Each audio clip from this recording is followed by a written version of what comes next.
गेल्या अनेक दिवसांपासून दोन्ही पवारांच्या राष्ट्रवादी एकत्र येणार असल्याच्या चर्चेला स्वतः शरद पवारांनीच पूर्णविराम दिलाय। संधी साधूपणा करणाऱ्यांना सोबत घेणार नाही असं मोठं विधान शरद पवार यांनी केलं। भाजपसोबत गेलेल्यांना सोबत घेऊ शकत नाही अशी थेट भूमिका मांडल्यानं दादांसोबत जाण्यास पवारांनी विरोध दर्शवलाय।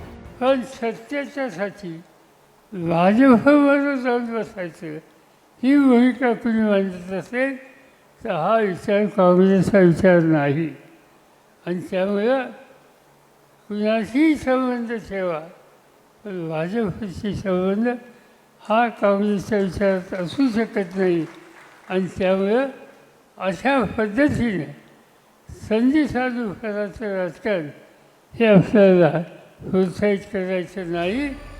पवारांच्या या भूमिकेमुळे उद्धव ठाकरेही मनसेबाबत ठाम भूमिका घेणार आणि मविया पुन्हा बळकट होणार का याची उत्सुकता लागली आहे।